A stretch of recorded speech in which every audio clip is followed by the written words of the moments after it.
funny fact, after the first game today, I put on a Buffalo jersey. I thought, all right, I'm going to wear the Buffalo, the yellow one I got. This is an authentic Buffalo Reebok in all of its ugliness to celebrate Buffalo winning that game today. Then there's a trade. So I'm like, all right, now I got to put on Montreal. Trade's done. I'll put this back on. Then there's a trade. So I got to put on the Edmonton one for that trade. Now it's back on. Which means it's likely going to be a trade. I guess we could call this my trade jersey, right? We could start that as being a thing. Shannon, go put on the ugly yellow Buffalo. We need a trade. We'll do that next year. Next year when it's slow before the deadline, up until like a couple weeks before the deadline, I'll say it's the jersey's fault. That's what we can do. I haven't worn the jersey. It's my fault. All right. We're going to start off with that game, Buffalo at home against Winnipeg. Buffalo's in this. Clearly, there isn't anybody who's taking control of third place in the Atlantic. The window's open, or the door, whatever you want to call it, to go in and get a playoff spot. If Buffalo can do that, that'll change the whole narrative when it comes to how people feel about everything, I think, except ownership. I think they'll still dislike ownership. Pagolas are very unpopular. So it was Johansson versus Hellebuck to start off. Johansson, no career wins yet coming into the game. And I thought, this definitely, the goaltending matchup should favor Winnipeg. Power play for the Sabres. They don't score, but Kyle Okposo scores from Yoki Haru and Larson at 9:58. Jets get a power play. It's a brief one. Cody Eakin had a chance then that went wide. I thought Eakin played well, considering that they put all the lines in a mixer today, which I'm sure drove some Winnipeg fans nuts, but they put the lines in a mixer, or blender, I guess. I thought Eakin played well enough. He had his chances, and give him a little bit of time. I think he'll be fine in a Winnipeg jersey. Wheeler would then score from Harkins and Pionk at 16:37. Yes, Jensen Harkins was on the first line today. He did well for himself, but again, the end result means we may see the lines in a blender again going into the next game. Larson then nearly scored late. Doesn't, so we go to the second period tied at 1. Early power play for the Sabres. And then Ehlers had a chance that somehow didn't go in. I don't know. I thought for sure Ehlers was going to score and then it didn't go in. And I'm like, really? How'd that stay out? Evenly played first half of the period. Hellebuck held off Larson and Skinner. Good in-close chances. So Skinner back to being snake bit, I guess. Bork then appeared to get hurt, and this team already was down Josh Morrissey. Josh Morrissey was a really late scratch, as in he took the warm-up, and then he couldn't go. So we'll see what's going on with Morrissey, if that affects what Winnipeg does tomorrow or not. Third period, strong start for the Jets. Scheifele stole the puck, but then there were just too many passes. I don't know. It's something that happens when a team's struggling where there's too many passes, where they're going for the perfect shot, and that was one of those cases. Connor then had a break, shot wide, and then Okposo gets his second goal of the game from Gergensons and Montour at 7:47. So what's interesting is Buffalo has a really good game, and while Eichel was brilliant for parts of this game, he didn't have to get on the scoreboard. Scheifele had a chance that was denied. The Jets had tons of pressure, could not deny it. And not only did Okposo have 2 goals today, his defensive game was on point. He was very, very good for them. They pull the goalie in the last minute, but Winnipeg just can't tie it. So, Hellebuck saves 23 out of 25 in the loss. Johansson saves 25 out of 26 for his first career win. Your 3 stars are Okposo, Johansson, and Gergensons. Shots were 11-8 in the first in favor of Winnipeg, 9-6 in favor of the Jets in the Sabres in the second period, and then the Jets 9-8 in the third period. Final shots 26-25 Winnipeg. Power plays Winnipeg 0 for 1. Buffalo 0 for 3. So yeah, if you're a fan of the Buffalo Sabres, there is still hope. I'm not going to say that there isn't, because there is. Because neither Florida nor Toronto look like they have any interest in that third spot. Why not Buffalo? Next up, Chicago. This was a really good game. The scores of these games don't tell you, but these were both really pretty solid games. And this one between Chicago and Dallas felt like a playoff game, which is odd because Chicago's not going to the playoffs. It's too much now. There's way too much ground and too many teams in between them and the playoffs. So I would expect something to happen tomorrow. I know there's Blackhawk fans dreading it, but I would expect something to happen tomorrow in terms of who gets traded.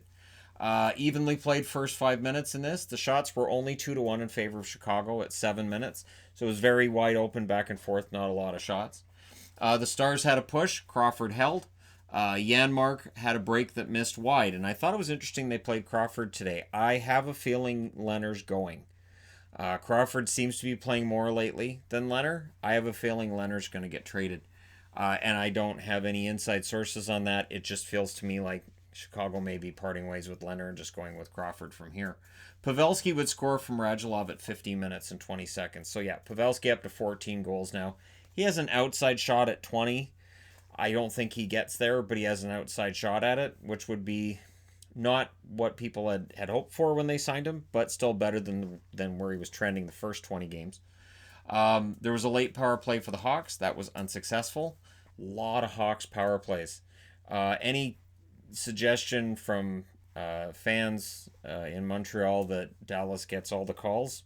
I don't know where those referees were tonight because they got none. Second period, Lindell defended a Kane rush very well. Hudobin then stopped DeBrincat. DeBrincat had a pretty good game. Didn't get on the score sheet, which is kind of how that works with DeBrincat this year. Lindell then hit a crossbar, dropped from the crossbar, hit the post, and out. And Lindell thought it was in. Lindell kind of had that look on his face like, wait, that didn't go in? And no, it didn't go in.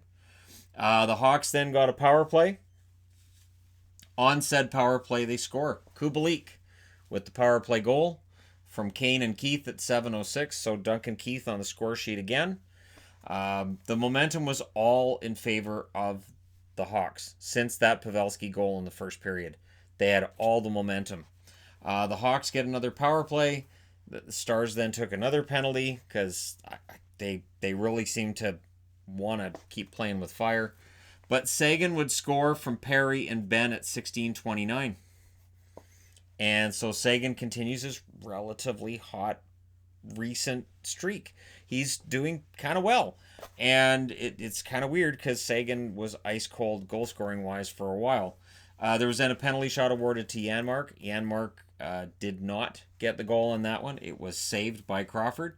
So we go into the third period with a 2-1 lead for Dallas. Radulov had a chance that deflected wide. Both teams had near goals in the first 5 minutes of that period. Hintz missed a prime chance. Really, really good chance, and he missed it. Kane led a push at about the 11-minute mark again. Patrick Kane's one of those guys you can just pick the whole team up and drag him with him. The Stars had a 3-on-1 and completely blew it. It was one of those 3-on-1s, and I understand they were tired. It was the end of a shift, but again, this was another case of overpassing like in the Winnipeg game. I'm like, what are you guys doing? Why are you letting them all catch up? Just take the shot. I know they're tired. Just take the shot then. Just go for it. But they didn't. Crawford then stopped Klingberg. Hudobin came up really big late. Hudobin had a great game. Anton Hudobin, he is making a good case for himself, getting a shot at more playing time somewhere else if he ever chooses to do so. They pull the goalie with 1 minute and 45 seconds left, and Jonathan Toews was robbed by Hudobin late in this game. So Dallas wins 2-1. They keep up their push towards first place in the division and keep that hope alive. And more importantly, they have a huge bounce back game after that humiliating loss against St. Louis. Crawford, 31 saves on 33 shots. Hudobin, 31 saves on 32 shots. Your 3 stars: Hudobin, Lindell, and Kubalik. Power plays: Chicago 1 for 5. Dallas didn't have a power play, and they still won 2-1. Shots: 12-10 Dallas in the first, 13-10 Chicago in the second, and 11-9 Dallas in the third. Final shots: 33-32 in favor of the Dallas Stars, who came out with victory. Next up, San Jose. We're back to Islander games being kind of predictable, and it's weird.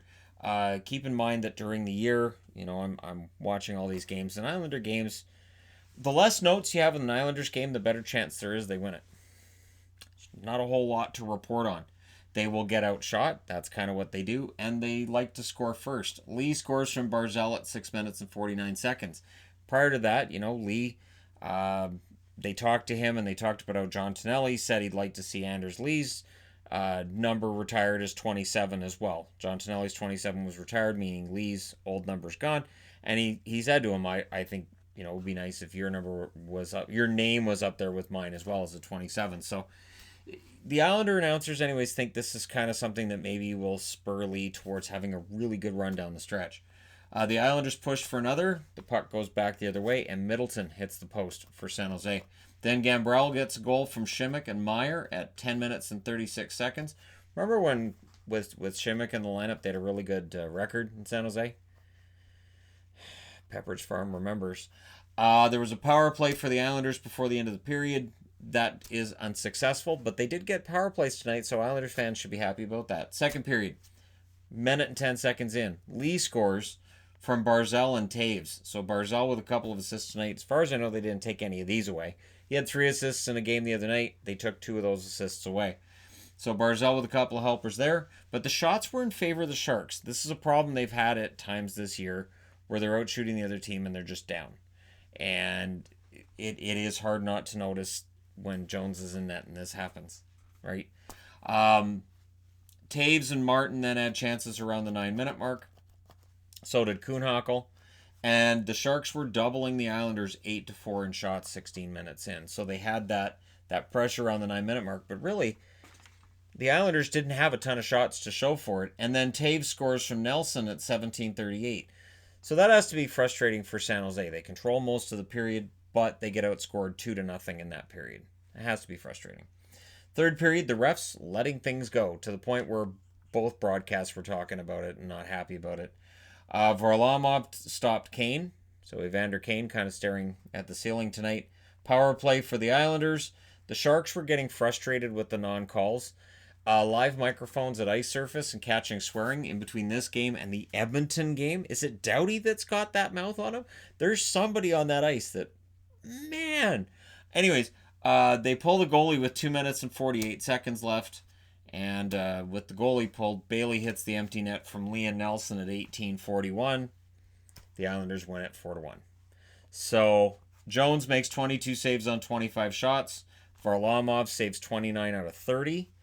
Lee, Barzal, and Taves are your 3 stars in this one.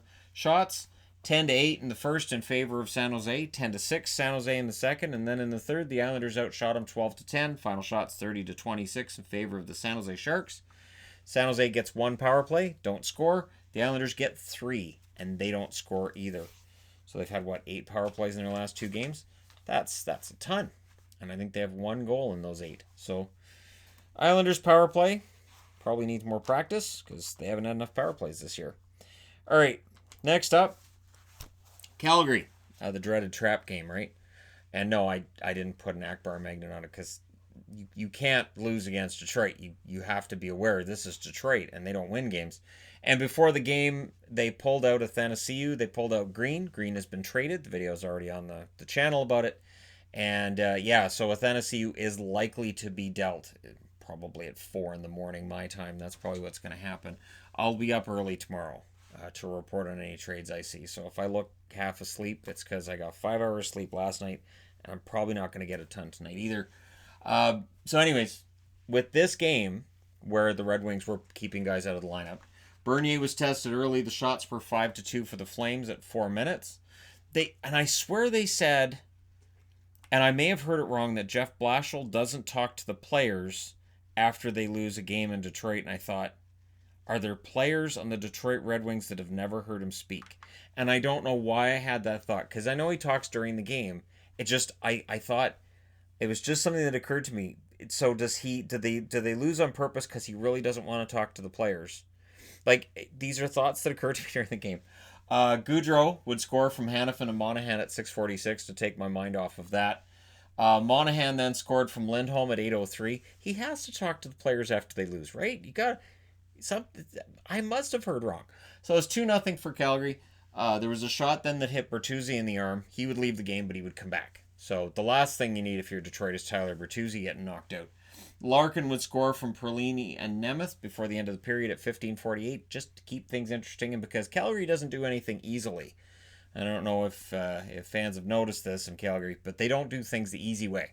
This is why they're toying with maybe missing the playoffs. Oh, we're in. Oh, we're out. We're in. They committed today 10th in the West. Second period. This says third. That's wrong. Second period. Shots were 4-0 Wings 3 minutes in. Riddick denied Perlini, so Perlini looking at his stick like the stick was the problem. Power play for the Flames. They don't score on it. And this period kind of meandered through itself. And then Mangiapane scores from Hanifin and Backlund in 1949. And again, with Detroit, it's just this is how this rebuild's going. This is the team they've got. The effort's there. Sort of reminds me of Ottawa somewhat that way, but kind of worse because they lose a lot more than Ottawa. So we go into the third period with a 3-1 lead for Calgary. Calgary can't blow this. Let's see how they tried. The Wings started the third with a power play that they got 2 seconds left in the second period. Flames take a penalty. The Flames had a 2-on-1. Bernier saved it. There was then a power play for the Flames. It did not cash in. Riddick actually robbed Glendening shorthanded. So this is where, again, the Flames don't do anything easily, so they're up by 2. But why is Glendening it? Okay, all right, at least Riddick saved that. The Wings got a power play for themselves, and Nielsen hit the post for Detroit. Goaltender gets pulled with 3 minutes and 43 seconds left, and hey, it worked. Larkin scores from Mantha and Bowie at 18 minutes. And I thought Bertuzzi tipped it, and they were talking about it like it was Bertuzzi's goal, so I don't know if they changed it after or what, but to me it looked like Bertuzzi tipped it. At the very least, he called for it, and he distracted the goalie when he did so. They would pull the goalie again. They called a timeout with 19 seconds left. All that did was give Mangiapane a chance to hit the empty net with 12 seconds left in the game. That's his second goal of the game. And your final score is 4-2 in favor of the Calgary Flames. Today, much more reasonable scores than last night where everything went crazy. Today, it really didn't. It was a much more sedate, maybe because it's a Sunday. Riddick saved 27 out of 29 in the victory. Bernier saved 27 out of 30 in the loss. Monahan, Larkin, and Hanifin are your 3 stars. Both teams went 0-2 on the power play. Calgary outshot them in the first 12-6, 12-9 in the second, and in the overtime, 14-7 in favor of Detroit. In the third period. I said overtime. Why? I'm so tired. Final shots 31-29 in favor of the Flames. So there you go. The Flames end up winning a game over Detroit. And they get off to a good start on the road trip. Now I need to change boards. Alrighty. St. Louis. This game, there really wasn't much tension with this one either. And I feel bad for Minnesota because the Blues, they're starting to look like they're on a mission again, aren't they? They had that downswing. It was bad. Then, Bouwmeester ends up with the collapsing issue and everything else going on with them. And they looked out of sorts coming out of that, and they're concerned about their teammate. And something's happened over the last 4 games. They're the Blues again. And Scandella looks pretty darn good on that blue line. So things have really balanced out for St. Louis. And for Minnesota, it's just bad timing playing them right now. They played them a couple weeks ago. We probably would have seen a different result. The Blues were at 0 shots in the first 5 minutes. So, the Wild got off to a good start, and then the Blues wake up. Dubnyk denied Steen. He denied him twice on the same play. There was a power play for the Blues, and during that power play, Greenway gets pretty close to getting a goal shorthanded. So, close call. Binnington then denied Zuccarello. The puck goes the other way. Kyrou scores from Scandella and Parayko at 11:03. Colton Parayko continues what's been a really good run for him as well. He's in playoff form. And then about 3 minutes later, Braden Shen scores from Schwartz at 14:43, which gets Shen out of a goal-scoring drought. They're all starting to hit on all cylinders. It's bad news for the rest of the West because they were already first place. So it's 2-0 in favor of the Blues after the first. Second period, early, Marcus Foligno gets a goal from Greenway and Eriksson Ek at 1:43. So this feels important. And then Binnington denied Stahl. So there was definitely some chance that maybe Minnesota's crawling back into this until there wasn't. Sundqvist gets a goal at 9 minutes and 28 seconds. And it was really kind of a shame if you're a Minnesota fan because they were playing well. But they're losing. They're down 3-1. They were playing well in that period, though. The Wild get a power play late. Zuccarello is denied once again by Binnington. He's going to be seeing Binnington in a sleep tonight. The Blues get a last-minute power play. And then in the third period, that it carries over and then it ends. And then the Wild get a power play of their own. During the Wild power play, Barbashev scores a shorthanded goal from Sundqvist at 5:04, and that's where it's like, you know what, this is done. It's 4-1. It's the third period. It's over. Keep in mind the Blues had allowed 3 or more goals in 10 of 11 games. until this 4-game winning streak, yeah, that's over.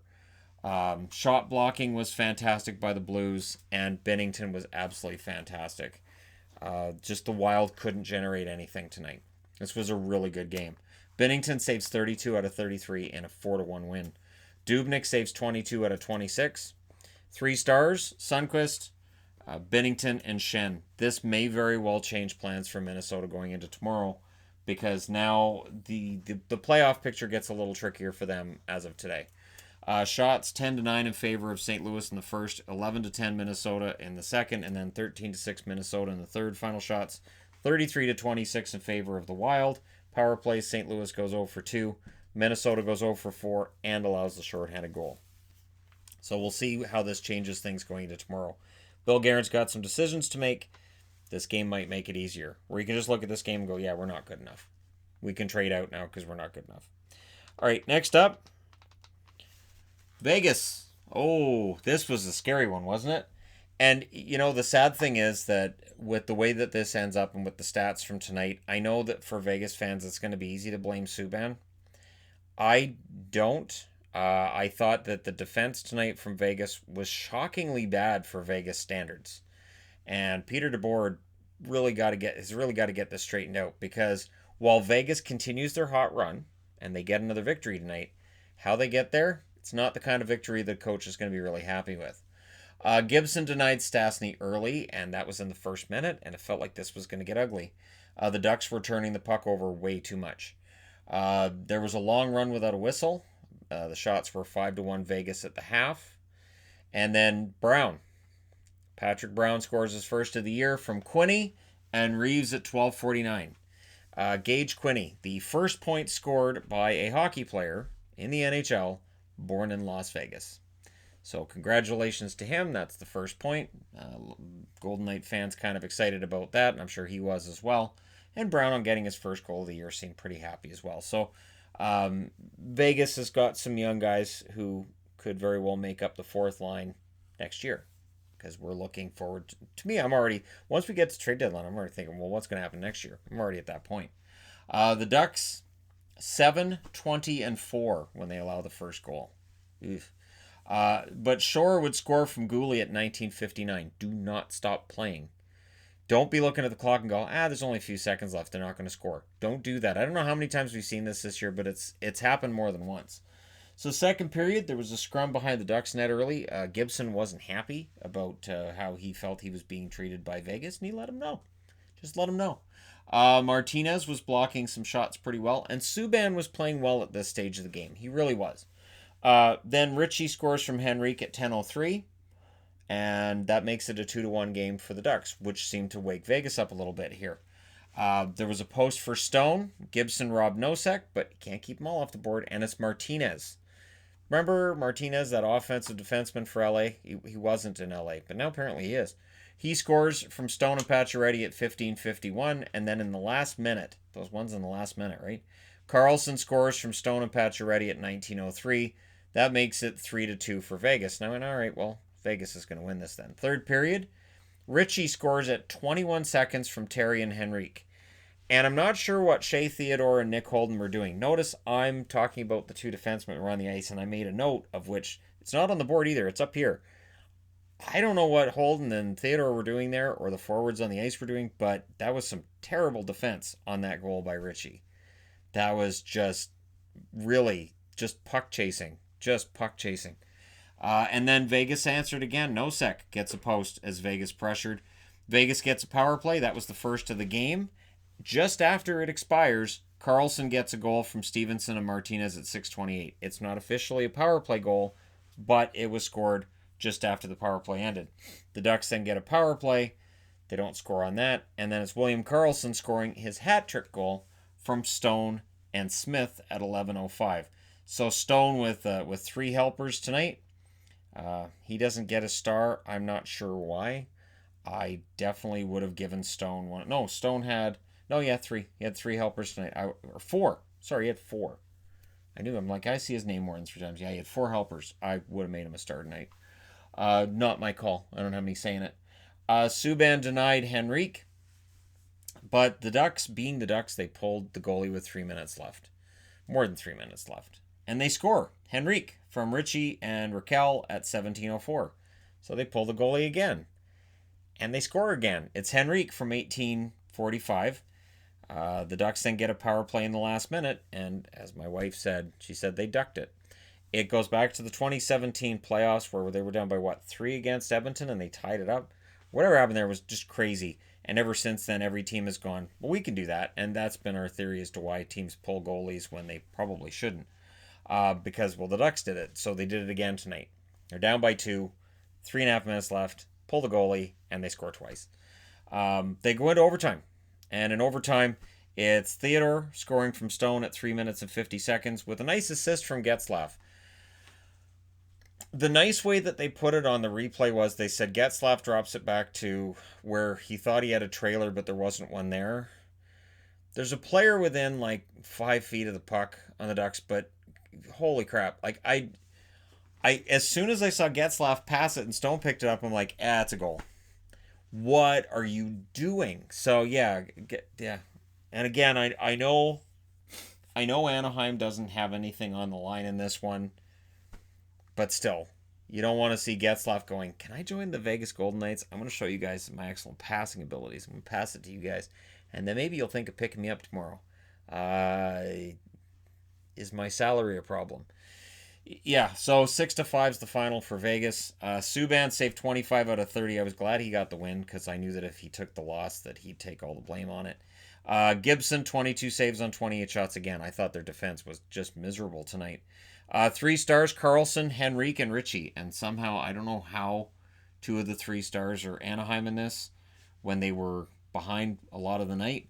And again, Stone wasn't in the 3 stars. I guess I get it. Henrique had 2 goals. Richie had a goal and 2 assists, I think it was. So, okay. But anyways, I would have given Stone a star. Shots 10-7 in the first in favor of Vegas. Both teams had 11 shots in the second, third period. Shots are 10-6 in favor of Anaheim, and in the overtime, the shots were 2-1 Anaheim. Final shots 30-28 in favor of the Ducks. Power plays, Vegas had 1, Anaheim had 2. Neither team scored on their power plays officially, but we know Vegas did. Just it was after it was over. So yeah, let's move along. Edmonton, the new home of Mike Green. They come out tonight with a victory in LA, which is important because LA really isn't a great team overall right now. And they've been in the dumps, and I don't think tonight's going to make them feel any better. I also want to say I saw Gene Principe defending himself on Twitter that he interviewed Leon Draisaitl after the first period, and apparently it offended the sensibilities of this Edmonton fan watching that he asked Leon Draisaitl questions about Connor McDavid and not about Leon Draisaitl and his greatness. Honestly, we all know Leon Draisaitl's having a fantastic year. We know Leon Draisaitl is amazing. We also know how important Connor McDavid is to the Oilers and how important he's been to Leon Draisaitl throughout his career. He's not the reason Draisaitl's great, no, but that's not the insinuation from Gene Principe. I like Gene, so I'm throwing it in here because honestly, I watched the interview and that's not what I got from it at all. That's okay though, because they talked to Gretzky and a lot of the questions to Gretzky weren't about his greatness either. So, a lot of the time you interview a player, they don't want to talk about themselves anyways. And there were people who mentioned that too. They said, Leon doesn't want to just talk about himself. He's not some self-obsessed player. I mean, he only makes $9.5 million a year, so, it's got to be pretty lonely rolling around in your money like Scrooge McDuck. So McDavid returns, and it's Peterson versus Smith in this one, which I thought was a fun matchup. I don't think we've ever seen that before. Benson was denied his first goal. I'm telling you, Tyler Benson's going to get his first goal, and I'm going to see it. It's going to happen. He was denied by Peterson. And then the question's asked, is McDavid 100%? Because McDavid goes off to the bench and looks kind of awkward, and this is something we're going to have an eagle eye on in games. Even though he did produce tonight, this is going to be a question mark. The Kings got a late power play. The Oilers had only suffered one power play goal against in 12 games. Very notable. Their penalty kill's been excellent. 30 seconds later, the Kings take a penalty. So there's only a 30-second power play for the Oilers. They scored during that 30 seconds. 19 minutes and 29 seconds. Draisaitl Scores from McDavid and Jones. That's point number 98 for Draisaitl, who is cruising to an Art Ross trophy. And for McDavid, that's point number 82. So McDavid still got an excellent chance for 100 points. Second period, there were early bounces in the Oilers' end. And what I mean by that was every time the Kings put it in, it was like it was a beach ball or something, bouncing off the boards and all over the place. And it was one of those things where it's the weird bounces that can end up in your net somehow, or bounces off a defenseman into a goalie and it's in your net. However, Nugent Hopkins would score from Jones and Yamamoto at 5 minutes and 27 seconds. The Kings then pressured it around the 8.5-minute mark. Draisaitl hit a post. McDavid, he got pretty close, and Doughty hooked. So McDavid was on he was a breakaway, and then Doughty kind of hooked, and there was some question about, is it a legal hook? Did he knock it? And I didn't think it was that bad, but I can understand why they were looking at it the way they were. I mean the announcers, not the referees at all. The referees had no doubt in their mind it wasn't a penalty. Lots of Oilers pressure at around 14.5 minutes, and eventually that would work for them. Connor McDavid gets a goal from Russell at 16-14. It's point number 83, and if you haven't seen that goal, it's fantastic. And so McDavid on the board with 2 points on the night, and he is, for the sake of argument, 15 points behind his teammate Leon Draisaitl. There was a late Kings power play. During that power play, they score. Kopitar gets a goal from Iafallo and Kempe at 18:39, and I completely blame it on the announcers for saying they hadn't given up a power play goal more than once in 12 games. So now it's twice in 13 games. There you go. They did it. They jinxed him. There was a 2-on-1 before the end of that period, and Gagne missed wide. I believe it was Draisaitl and Gagne missed that one wide. I thought that was going to go in. But still, it's 3-1 going into the third. Early in the third. Dustin Brown with a goal from Kempe at 49 seconds. So Kempe with 2 assists. Kopitar with the goal. Iafallo with the assist. Brown with a goal. Some names that you're used to seeing if you're a Kings fan. But seeing them behind, that's also something you're used to this year as a Kings fan as well. Draisaitl had a chance that went wide. The Oilers got a power play. And then the goaltender gets pulled with 1 minute and 45 seconds left. Well, you know what happens when you pull the goalie? If you're not the Ducks, you end up allowing an empty net goal usually. Capitals are pretty good 6-on-5 too, though. Archibald gets his 10th of the year at 19 minutes and 10 seconds. I'm very happy for Josh Archibald. Josh Archibald's put together a very good season for Edmonton, and he's been a pretty solid bottom 6 player. The depth the Oilers have right now, it feels different than 2017, when they made it to round 2 before losing to the Ducks. This time feels a little bit different. So the Oilers win at 4-2. Smith, 21 saves on 23 shots. He was solid when he needed to be. Peterson, 27 saves on 30 shots. I thought he was pretty good. 3 stars, McDavid, Kempe, and Jones. Whoever picked the stars didn't remember Draisaitl. So, and I just say that as kind of jokingly. McDavid was the star of the game. Power plays, 1 for 2 for Edmonton, 1 for 3 for LA. The shots, 7-4 in the first in favor of the Oilers, 15-12 in favor of the Kings in the second, 12-4 in favor of the Oilers in the third. Final shots, 31-23. So how did this change the playoff picture? Well, nothing changes in the Atlantic. Of course, the Capitals won earlier today, so they're first again in the Atlantic. Or the Metro, I should say. Not first in the Atlantic. They would be third in the Atlantic. Which would be nice, because somebody who's got a good record should be third in the Atlantic. Below the playoff line, the Sabres with 66 points now. They're 6 points back of Toronto. They are only 4 points back of the Panthers. They've played 1 less game than Toronto. They can do this. And then that's pretty much it for the notables in the East. In the West, the Blues are 3 points clear now of Colorado. Colorado has 2 games in hand. Dallas, 4 points back. They stay 4 points back of St. Louis. They have 1 game in hand on them. Vegas, 76 points. They're 3 points clear of the Oilers, who are now second place with 73. Vancouver's third with 72. Please, for the love of God, Jim Benning, don't sell the future for tomorrow. Please, for the love of God, don't do it. You guys want to see me melt down? If Jake Virtanen gets moved, I will have a meltdown. Flames at 70 points are back above the playoff line. Tied with the Arizona Coyotes, but they've played 2 less games. The Jets fall below the playoff line, 69 points in 64 games. They've played 1 less game than the Coyotes, but 1 more than Calgary. They're starting to have... There's some reason to doubt them. And then below them are the Predators, who have 2 less points than both Arizona and Calgary. But They've played 2 less games than Calgary and 4 less games than Arizona. Minnesota's 5 points back. They have 4 games in hand on Arizona, but when you have to pass Nashville, who you're 3 points behind, you have to pass Winnipeg, who you're 4 points behind. I do think that maybe Bill Guerin's going to be looking to move some guys tomorrow. The Blackhawks, 8 points back now. I see them as being done. And then, of course, you have California, where they've been done for a while. So there you go. You guys are all caught up on tonight. Gene Principe, one of the best interviewers in the league. I get a real kick out of the guy. So, yeah, I think he's one of the best. And the meandering is part of what makes his interviews so memorable. And just his cheesy sense of humor as well. And I don't normally like the cheesy sense of humor, but it works with Gene. So there you go. You guys are all caught up on tonight. I will be up early tomorrow to do trade videos.